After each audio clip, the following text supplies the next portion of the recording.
Twin fins. Is it a fad or is it here to stay? Today, we're going to be talking about the Fishbeard by Channel Islands. Stay tuned. I nailed it.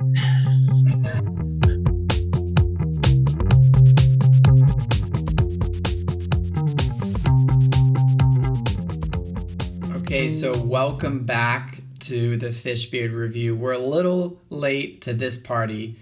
This model has been out for a few years now, but we definitely have 3 years. Thank you, Stephen. We definitely have some experience on this model, all three of us, with varying degrees of success. So we each have our own opinion here, which I think will be worth listening to. I was thinking about how to describe the Fishbeard. Steve, you want to take us through it? The front is a neckbeard to outline, has similar like outline and rocker. And then the back is kind of like the sea fish. So they've kind of melded the two together. They say it's business in the front, party in the back. It has a lot of drive. And then when you step back on the tail, it still allows you to like release and, as they say, get radical and shred. And they've pulled out some new, like, whatever they call it, stencils or stickers for the boards. It's like going back to the mid 80s. Looks like full on retro, retro board. I'm thinking maybe since all three of us have surfed some version of this board, maybe we could just sound off here and share our thoughts. So anyone want to go first? I think we should start with Daniel because he had the worst experience on it. Okay, so yeah, I purchased the Fishbeard, I guess 6 months ago or so, maybe longer. And it was a 5'10" Fishbeard, stock dimensions, 32.5 liters. And for context, I'm 6'2", 190. And so I thought the liters and the height of the board would be fine. But surprisingly, I actually found the board was a little bit short for me because that swallowtail is so long, Huge. it eats up a good chunk of the tail. And then kind of overall takeaway from it, it's really nice that it goes fast, but I had a really hard time finding any drive for bottom turns. Not that it didn't have speed, but without that center fin, I found that it would kind of skirt out on me. But I'm also not a professional surfer, so I didn't have the best experience, but I know Stephen and Andrew both have had more fun than I did. I'm still kind of trying to figure it out. I feel like I don't know about you, Andrew. I don't know how long it took you to connect with your board, but the second time I surfed it, which was about a week ago, I found that I've warmed up to it, which is cool. But as Daniel was alluding to, it's definitely different. Bottom turning is different. To give you context, I am 5'10", 157 pounds. Just weighed myself before I showered. And then the board that I'm riding is a 5'7", stock dimensions 27 point something liters. Like the liters is normal what I surf. But just like Dan, I would almost say that I would go up. Just because the length, because it feels short. I'm not kidding you. I took a tape measure to like the swallowtail. It was 3 inches. So like, if you were to think about it this way, if you're on a squash tail and you put your foot on the back, like on the stomp pad, you have the full 5'7". Like that's my normal footboard, or 5'6" ahead of you. When you put your foot on the back of the stomp pad on the Fishbeard, you're 3 inches shorter. So really the board that I'm surfing is a 5'4". It's not a 5'7", if that makes sense. Like what's in front of you, I found the board to be super fast, kind of loose, but I haven't figured it out yet. I also think this is a really good board to put on rail. So if you're doing like carves and turns or have like that sort of like landscape, I haven't really found airs to be like super easy or whatever, but like turning and carving I found to be pretty fun on this board. So that's my take on it. Fun, still figuring it out, but it's definitely a little tricky for me. How about you, Drew? So for context, my dimensions, I think basically a clone of Steven, or Steven's a clone of I me. actually think okay. I think you're actually a little taller than me. I think you're like 5'11. Am I So feel I'm like I 5'10" stand or next 5'11. I stand next to you and I feel like you're taller. So Yeah. So okay. So my dimensions are 5'10" and 5'11", about 155 to 160 pounds. I'm right in that range, same as you. And I surf the same in this board. I surf the same dimensions as you, the stock 5'7". Actually, originally I was on a 5'6" Spine Tech, and I liked that a lot. But I did experience the same thing that you two did, which is that it just felt a little short. We went to Waco Surf. I picked up a 5'7" just to give it a shot and really liked it compared to the 5'6". And coincidentally, that's actually the board that Steven is now riding. That's just a normal PU with the flashy logos, which is pretty sweet. I miss that. But then I went actually and traded in my 5'6" for a 5'7", also in Spine Tech. So I just read the 5'7" stock dimensions. And I think it's funny how this worked out. Daniel liked the board the least. Steven is, in the middle, and I'm on the other side of that spectrum, which is I really like it. I think it also reflects maybe our style of surfing. So Steven and Dan are maybe more neutral, or front-footed surfers. Maybe you guys favor your front foot more, and I'm like neutral to back. And I know the Fishbeard is supposed to excel for surfers that are neutral footed, that also step on the tail. So I think it suits my surfing really well. And yeah, it's really fast. It's super loose, which I really like. I haven't had any issues with airs. It's just been like a straight, like seamless transition from my normal shortboard to this. So that's worked out really well. I love the Spine Tech material. It's really light and super strong. So I'm a big fan. I really like the Fishbeard. It's my go-to, and I think I'm always gonna have one going forward. All right, so why don't we talk ratings here? We usually do performance, fun, and value for all of our surfboard ratings.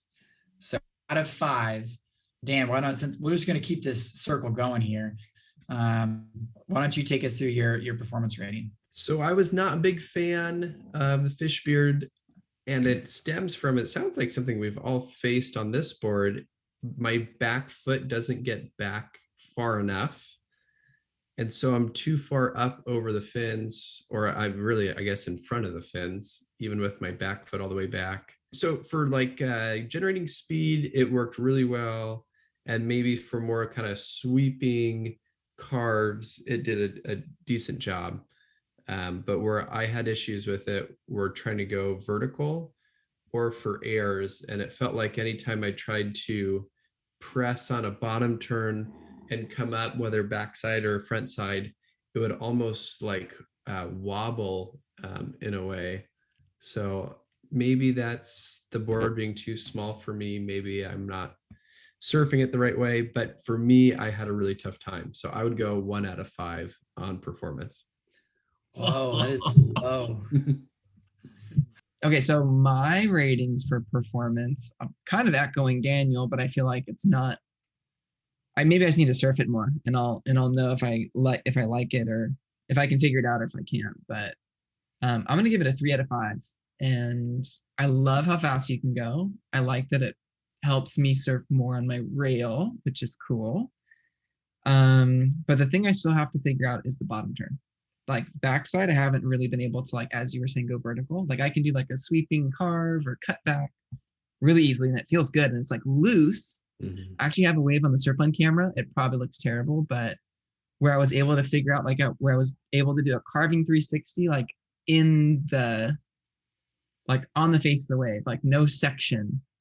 You know what I mean? Like it wasn't like I was hitting a section to throw the tail. It was just like I was able to like spin it out like a skimboard or something. But I haven't been able to go vertical, and maybe that just goes to like I need to change how I surf, or change how I need to surf that board. So for that reason, 3 out of 5, and I just got to figure out the bottom turn, or how to modify it. Drew, how about you? Yeah, I would say so. My performance rating would be 5 out of 5. So not only have I been able to do everything that I've done on a normal shortboard, it's actually been easier for me. But again, I think it's how like my style of surfing versus your style. Yeah. Both you and Like good versus bad. yeah, like shredding and not shredding. Right. Yeah, so I just think it suits my style well. Laying it on a rail that works really well. It's super fast. I haven't had any issues going vertical and doing turns off the top. It's been a lot of fun, actually. It's been easier, I have found. Yeah, so the funny thing is when I'm surfing a normal thruster, I find that sometimes when I go off the top, I get stuck or it's real sticky unless I use a really small center fin. And with this, there is no center fin at all. Yeah, so I'm able to whip it pretty hard. And it makes it so much easier, like a lot less effort and less speed, I think, is needed, even though I'm generally more speed with this board just because of what it does and how it is. So, yeah, 5 out of 5 for me. Great board. Love the performance. It's great. Okay, next rating is fun. I kind of think I know where the ratings are going to fall in the pattern, but Dan, why don't you give us your fun rating? I will give it a 3 out of 5. Oh, so that was higher than I was expecting. Yeah, I mean, we could go 2.5, but I'll give it a 3 because I trashed it on the performance. But I mean, I did have a lot of fun. You know, obviously I had a hard time figuring it out, or I guess I couldn't figure it out. But in smaller waves, it was a lot of fun, and it's so fast that you can really drive through on small days or sections that you want to get around. So like I enjoyed trying to figure it out. Just turns out, spoiler alert, I couldn't figure it out, but I did have fun. I did have fun surfing it, especially on smaller days and for the speed that it generated. So I'll do 3 out of 5. Okay, so my fun rating for the Fishbeard, I'm gonna go 4 out of 5, and I feel like it could fluctuate to either a 5 or a 3. Like I had a lot of fun on it, and it's kind of a little bit. It's been a puzzle to me trying to figure out how to surf it well. So, if I figure it out, I could see this being like a 5 out of 5 fun board. But if I feel like I can't figure it out, then I'd probably get frustrated.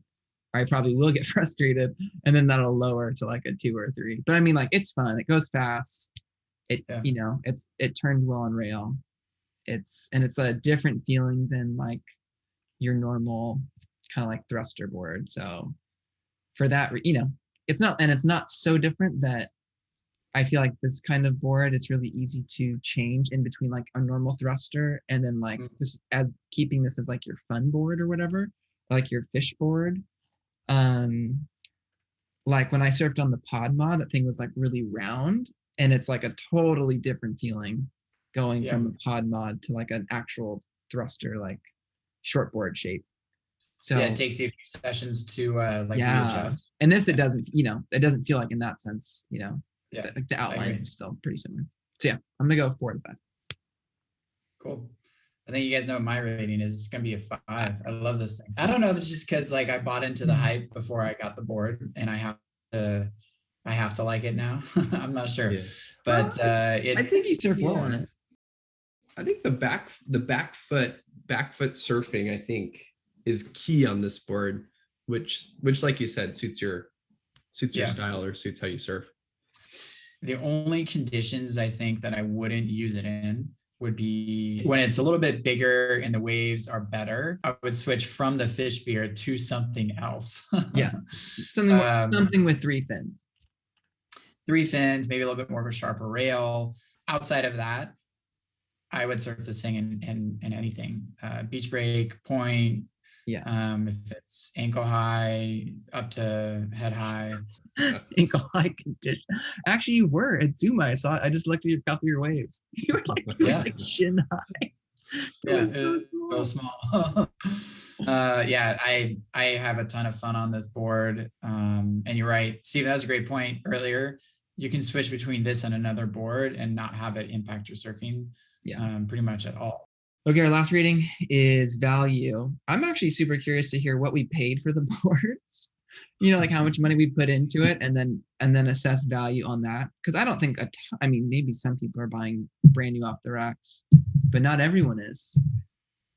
So I'm curious, like how much you paid for it, and then what's your value for that.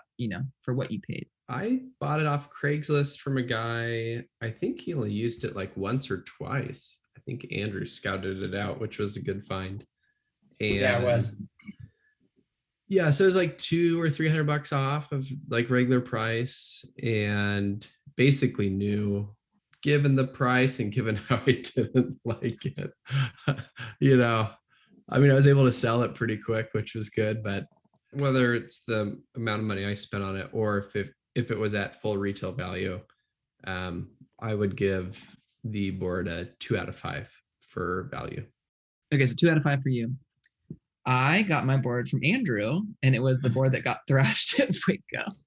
So I bought it for $200, and then I got the nose repaired, and then I actually had to replace the fin box. So I spent $100 fixing it, and then I bought fins, which were $100. So all in was $400. If I was buying it full retail, it'd be around high sevens, $775. I would give it a 4 out of 5. I think it's a good board, certainly for the money. And it's, I think, also a good board just to have kind of in your quiver for when it's smaller.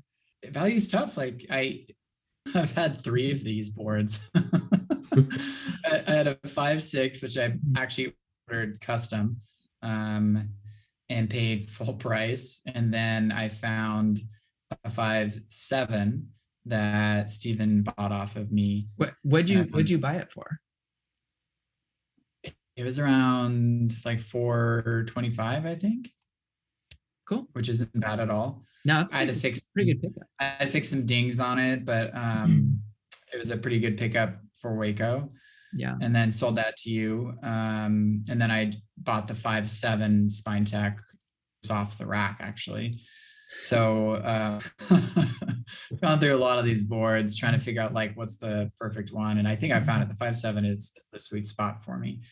This is my favorite board, and I'm going to be surfing this for a long time. So it's such a great feeling to find a board that you connect with and suits your surfing.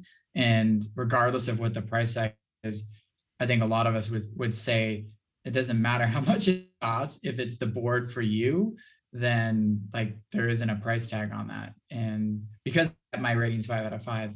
That being said, paying over almost $1,000 for a surfboard is just a lot of money. And even though Spine Tech lasts a lot longer, like years, not as long as the dark arts, but like that type of money is just a lot to spend on a board, for what I get and fun I have and how I'm able to perform on it. It's a 5 out of 5 for me. Love it. Yeah, it essentially, you said it well. It boils down to if you like the board and connect with it, it doesn't matter how much you pay for it, as long as you have fun on it. Yeah, if you love it, it's 5 out of 5. It's a fiver. Nuggets. Chicken nuggets. Cobra. Okay, Fishbeard, that are here to stay. We found out that we had varying levels of success on this board, largely due to, one, our surf orientation, how we're putting pressure on either our front foot or our back foot. But we also found out that the length of the board really does matter, and making sure you have that right to make sure that you have fun on your board. Hopefully you can benefit and take some learns away from our collective experience on this board. If you have any questions or comments, comment below, or hopefully we'll see you out in the water. Stay tuned. Shaka. Later.